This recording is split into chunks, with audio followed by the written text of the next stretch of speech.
Hello everyone. This is going to be the second of two videos on general approaches to ethics, ethical theory, the normative ethics of behavior. This is Neil Feit from SUNY Fredonia, and I'm going to be focusing today on deontological ethics, deontology, and in particular a theory due to the great German philosopher Immanuel Kant. And I'm a little bit going to make use of this essay, Deontology, Kantian Ethics, from the 1,000-word philosophy anthology by Andrew Chapman. And Chapman, in this article you're reading, is talking about a trolley case and then what he calls the giant man variant of the trolley case. So you could read that to go along with the video. So here we have a very famous example in applied ethics. I'm going to call this example trolley, and there you are in the middle next to a lever or a switch, and it's a runaway trolley. And I have a little description of this case. You could visualize that for another moment. I have a little description of the case for you. So there's a runaway trolley barreling down the track. There's no way for you to stop it. Straight ahead on the tracks there are 5 people. These 5 right here. The trolley is headed toward them. Now you're standing some distance off next to a lever. If you pull it, the trolley will be diverted. Unfortunately, there's one person on the side track.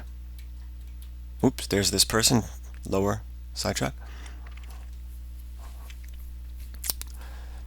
So if you pull the lever, thereby diverting the trolley to the side track, that one person would be killed. And in the reading, the author, Andrew Chapman, says you have a choice between not pulling the lever, which he calls not switching, or pulling the lever, which he calls switching the trolley. I'm just going to use the pulling the lever. Okay, so your 2 choices are, number 1, do nothing, in which case the trolley will kill the 5 people on the main track. Number 2, pull the lever. The trolley's diverted onto the side track, where it will kill just that one person. Okay, you could imagine that you know all the details. You know what's going to happen if you do nothing. You know what's going to happen if you pull the lever, and you just gotta bear with me here. These are your only 2 alternatives. Okay, and that's exactly what's going to happen if you do nothing or pull the lever. Okay. You know, maybe be on the lookout for this if you're in my life and death class. I might make the final quiz partly filling out a poll and then maybe partly posting something in a discussion forum about this. So you have 2 alternatives. You could do nothing, in which case 5 people will die and the 1 will live, or you can pull the lever, in which case 1 will die and the other 5 will be saved. They will live. Should you pull the lever? Okay, maybe it's not a clearly formulated question, but there's some experimental philosophy out there, and according to some research at least, 90% of the people say that you should pull the lever. So 90% of people kind of polled on this are going to say yes, you should. Okay, and what does the should mean there? Well, it at least means it's morally right. It's not wrong to pull the lever. Okay. Perhaps it means it's morally obligatory, that it would be wrong to do nothing. But at the very least, it's at least right to pull the lever. Maybe it would also be right to do nothing as well. Okay, so in video number 1, I was talking about utilitarianism, according to which morally right actions maximize pleasure, morally wrong ones don't, which is a version of consequentialism, according to which morally right actions maximize well-being, whatever that is. Morally wrong actions don't. And of course, according to utilitarianism, you should pull the lever, right? Again, it's going to maximize pleasure to have 5 people going on with their lives rather than just 1. Okay, in the giant man variant of the case, which I briefly discussed at the end of video 1 here, it's structurally similar, except in order to save the 5 people, you have to push that large fellow off the footbridge, let's say. Okay, so here's in words a description of this example. Chapman calls this the giant man variant. The runaway trolley is headed toward the 5 people again, But in this case, you're not next to a lever. You're on a footbridge, watching the events from above. There's a very large man next to you. You realize that if you push him onto the tracks below, then the trolley will hit and kill him, but his body is so large that it will stop the trolley before it reaches the 5 endangered people. So here your two options are, again, do nothing, in which case the trolley kills the 5 people tied to the track, or push the large man off the footbridge, in which case he dies, but the other 5 are saved. Okay, by the way, in all of these examples, we suppose that all the other people besides you, they're all good people, innocent people, about the same age. You have no reason to prefer one of them over any of the others. You have no reason to think anyone is unhealthy or evil or vicious or anything like that. Okay, so suppose we imagine taking a poll, which I think I'll do in this class. That's part of your quiz. With respect to what to do in the giant man variant. Okay, should you push the large fellow? Well, as you see, if you push him, it's going to kill him, but his body is so large that only he will be killed and the other 5 will be saved. If you do nothing, 5 will die and 1 will live. By the way, with self-driving vehicles, automated cars, autonomous vehicles, computer programs are thinking about this type of situation with respect to, hey, should we crash into a bicycle or divert onto the sidewalk and kill 5 pedestrians? That kind of. So these things are not just abstract ethical problems. Well, here, when we look at some research, people's intuitions go the other way. 95% of people say that you should not push him. Okay, and hence it would be wrong, to push the large fellow. Okay, almost everyone has a pretty strong, clear intuition that you should not push the large fellow. However, utilitarianism and consequentialism imply that you should push him, right? You should push him. So a lot of people think that they have an incorrect implication here, and this is that objection from justice that I was talking about last time, and you might remember the A-list celebrities case, among others. Okay, so a lot of people think that original trolley example where you're standing, alongside the tracks with the lever there, a lot of people call that the trolley problem. But in philosophy, the trolley problem is most commonly used to describe another problem, and here it is. Why is it that in that first trolley example you may pull the lever? In other words, morality permits you to pull the lever, saving the 5 lives. But in the giant man variant, you may not push the large man to save the 5 lives. So this way of stating the problem is due to the American moral philosopher and metaphysician Judith Jarvis Thomson.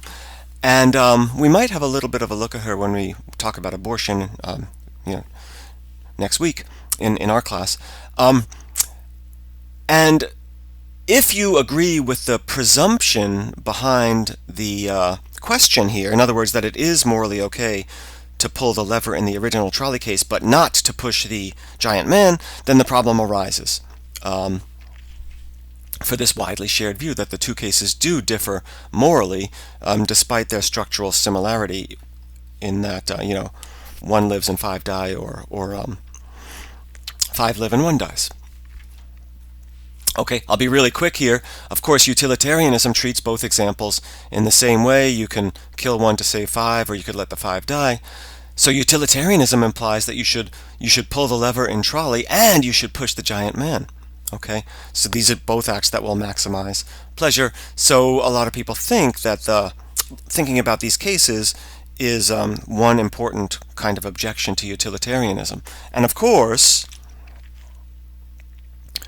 doing nothing in the trolley case and in the giant man case, okay, they might have consequences in which there's like 100 hedons of pleasure, right?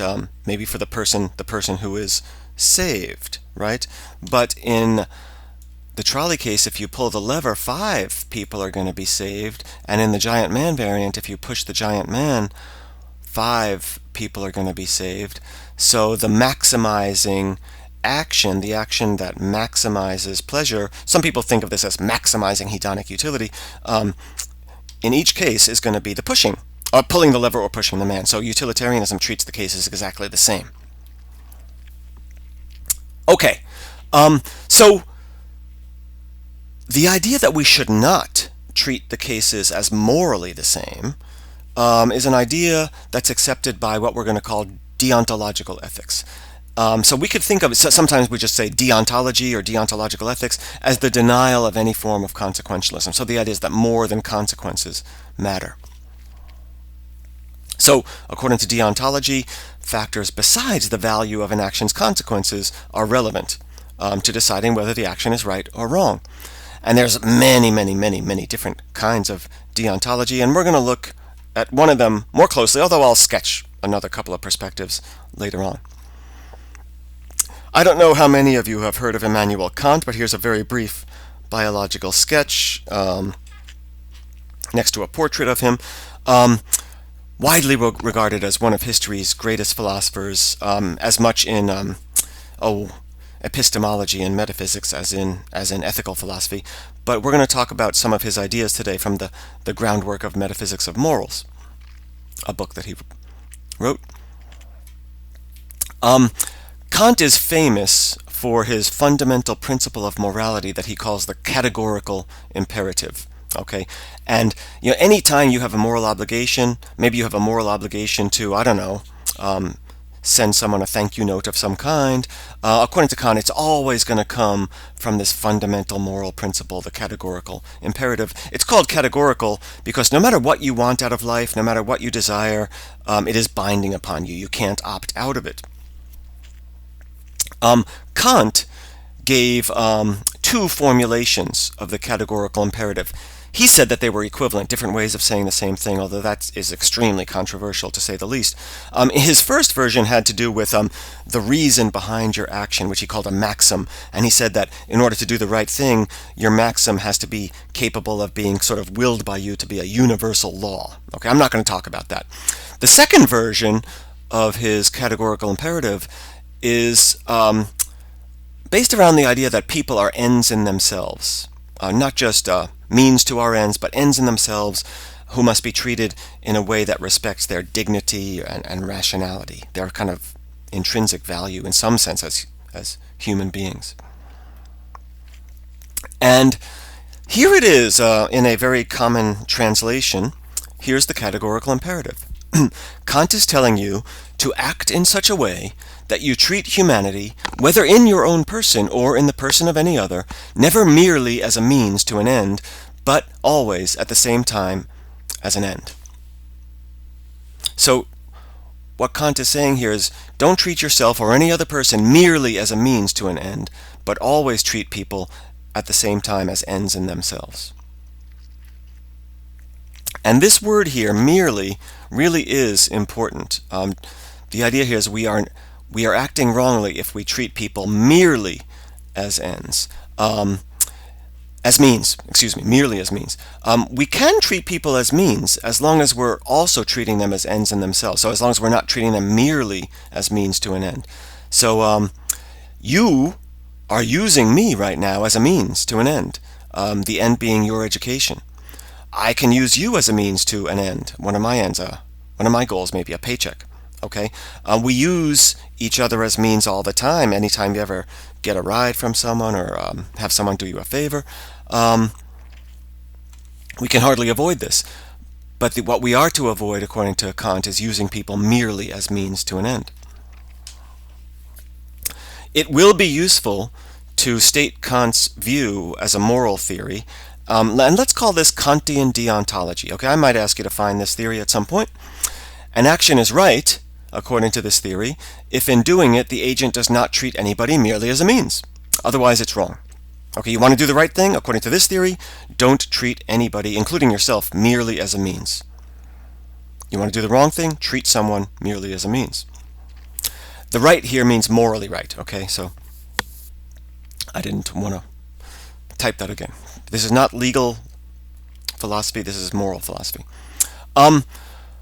One difficulty with this theory, and I think it really is a substantial difficulty, is that its meaning arguably is not clear enough. Okay, what exactly does treating someone merely as a means mean? Haha. Okay, we want to know what to do according to this theory, and according to this theory, we could do anything we want as long as we're not treating anyone merely as a means. Okay, but what exactly does that amount to, right?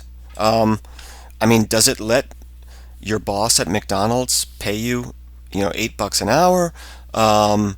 It's a little bit unclear, maybe more than a little bit, how to apply this theory in a lot of everyday situations. And indeed, Kant himself never fully explains what this means. Okay, however, I'll return to that a little bit in a couple of minutes. But however, waiving this complaint, supposing that Kant's idea is clear enough, his deontological theory might give us a way to say that it's wrong to push the giant man, but not wrong, in other words, morally permissible, to pull the lever in the original trolley case. Okay? As the author of this article, right, Andrew Chapman, says, while flipping the switch would kill someone, we are not thereby using the person we kill. His death is an unfortunate and unintended consequence of our attempt to save 5 lives. In the giant man variant, pushing him in front of the train does use him and kind of treat him merely as a means, as a mere sack of sinew and bones, no better than a rock. Okay, that might be. So, in the giant man case, if you're pushing the guy, then it seems that you're treating him merely as a means to save these 5 people. Okay. So, let's apply the theory here. An action is right if in doing it, the agent does not treat anybody merely as a means. Otherwise, in other words, if the person who does the action does treat someone merely as a means, it's wrong. Well, it's pretty plausible that you should not push the giant man because you would be using him merely as a means. Even if your ultimate end is good, saving 5 lives, you are still using him merely as a means to that end. Okay, what exactly does that amount to? Who knows? But you do seem to be kind of exploiting him, treating him merely as a means. In the trolley case, on the other hand, this person that you would kill if you pulled that lever doesn't seem to be used by you merely as a means to the end. In other words, if this person were not even there, if this person were not there, you could save those 5 lives without killing anybody, right? You could just divert the trolley onto the empty track. So the fact that that person's there is not a means to saving those 5 people. Okay? So according to Kant's theory, it's okay to act in such a way that as long as you're not treating anyone merely as a means. So arguably, according to this theory, Kantian Deontology, you may pull the lever. In other words, it would be morally right to pull the lever because you would not be using that one person as a means to saving 5 lives. They'd be saved if he wasn't even there. Okay, so waiving the challenge of defining exactly what treating someone merely as a means consists in, it seems like Kant's theory, at least arguably, gets at the moral difference between these two cases. Okay, I don't know if some of you might have heard of the Golden Rule. There's various versions of the Golden Rule in various religious traditions and other traditions throughout the world. Do unto others as you would have others do unto you, or do not treat others in a way that you would not want yourself to be treated. A lot of Confucius, Muhammad, the Gospels in the New Testament all have this sort of golden rule associated with them. And Kantian Deontology here is similar. I don't think it's exactly the same thing, but it's quite similar to that. And it's a great rule of thumb. Don't treat anyone merely as a means. Okay? And it certainly gets a wide variety of actions judged correctly, intuitively correctly. I'm going to finish up by talking about a couple of problems for Kant's theory and briefly sketching a few other deontological perspectives. So here's that problem again. Is there a way to define treating someone merely as a means? I mean, can we define it as treating someone in a way that they would not consent to be treated or something like that? It's hard to say exactly. In the reading, Chapman mentions near the end, and I'm not going to really read this, but a very short section on a problem for Kant here. Kant's theory does imply that it's always wrong to treat someone merely as a means, right? If you're not treating someone merely as a means, you're acting rightly. If you're treating someone merely as a means, you're acting wrongly, always. And that seems to many people to be too inflexible. Here's if lying to one person is wrong, then it's always wrong to lie. If in telling a lie to one person, you're kind of treating that person merely as a means to your end of whatever, deceiving them, then it's always going to be wrong to lie. But it doesn't seem like it's always morally wrong to lie. If you're lying to someone to save an innocent person's life or something like that, or it does seem wrong to kill the giant man to save 5 lives, but maybe we could think of a far-out situation in which we might have to kill one to save like 1 million lives. Okay, well, we'd still be treating that person merely as an end, but maybe the consequences do also matter. Okay, so another problem here is the theory is just too inflexible, maybe too kind of monistic in a way. Speaking of which,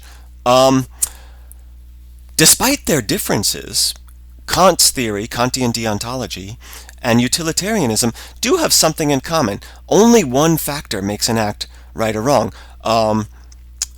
For utilitarianism, it's maximizing pleasure. For Kant, it's not treating anyone merely as a means, right? There's only one morally relevant factor. Other, maybe more plausible versions of deontology, they're more pluralistic. Okay, and if you remember, I was talking about this guy in video 1 called William David Ross, and he had a kind of pluralistic view. He called these things prima facie duties, but we don't have to worry about that in our class. The idea here is, according to Ross, there's lots of sources, lots of factors that could tend to make an action right. These are sort of moral reasons to act in one way. So we can have moral reasons to keep promises that we've made. Having made a promise gives you a moral reason to keep it. Or to express gratitude to those who have benefited us. If someone has done a kindness for us, we kind of have a moral reason to express gratitude in some way, repay the kindness. We kind of have a moral reason to improve the well-being of ourselves and others. Ross called this self-improvement in the case of oneself and beneficence in the case of others. So this is sort of the only reason that utilitarians think there is. But Ross says, no, there's lots of others. He said we have a very strong duty not to harm others or violate their rights. You might think of it in terms of rights. Okay, so, but on a system like Ross's, each reason can be outweighed by others. So the idea is sometimes it's right to keep a promise, maybe most of the time, but sometimes it's right to break the promise if you can really improve the well-being of others very significantly by breaking a promise. Well, maybe in a case like that, it would be right to break the promise. So lying, according to Ross, might be right in some cases, even though it's wrong in perhaps most cases. Okay, so this sort of pluralism might be more attractive and maybe a better way to think about the ethics of behavior. Just to mention something, this is especially prevalent in ethical systems associated with kind of Catholic theology, but it's kind of discussed in secular circles as well. Something called the Doctrine of Double Effect. Optional, so I'll be quick. The idea, according to this doctrine, there's lots of different formulations of it, but the general idea is that it's worse to harm someone as a means of achieving a good end than it is to harm someone as a foreseen but not intended side effect of achieving a good end. So in the original trolley case, if you pull the lever, you foresee that one innocent person on the side track is going to be killed, but that's not your intention in pulling the lever. Your intention is to save the 5 lives. Whereas in the giant man case, you're harming the giant man as a means to achieving a good end. Okay, so according to this doctrine, you need much more justification if you're going to harm someone as a means than you do if you're going to harm someone merely as a foreseen but not intended side effect. And a side effect is sort of not a means to an end. Okay, but unlike Kant's theory, this doesn't imply that it's always wrong to treat someone merely as a means. It might be worse to harm someone as a means, but still, in certain exceptional cases, it might be morally permissible. Okay, I'm going to finish up with a little bit of compare and contrast on deontology versus consequentialism. In the examples that I've been talking about in this video, the trolley and the giant man cases, I hope you realize that we are revisiting the justice objection to utilitarianism, right? So utilitarianism says only consequences matter, and if you could bring about the good end in an unjust way, it seems that utilitarianism says that's morally right. Okay? So Kantian Deontology and these other sorts of deontological theories say that real justice really is important, whether it's a matter of rights not being violated or people not being harmed or treated as a means, that more than consequences matter. So this is a way of sort of taking the justice objection to consequentialism seriously. One other objection to utilitarianism that I discussed had to do with it being too demanding. Right? It demanded that I give to charity instead of buying myself a new phone. Okay, but on a deontological view of ethics, there might very well be sufficient reasons, in other words, reasons that are strong enough to make it morally acceptable for me to spend money on myself, make it permissible, not wrong, to spend money on ourselves.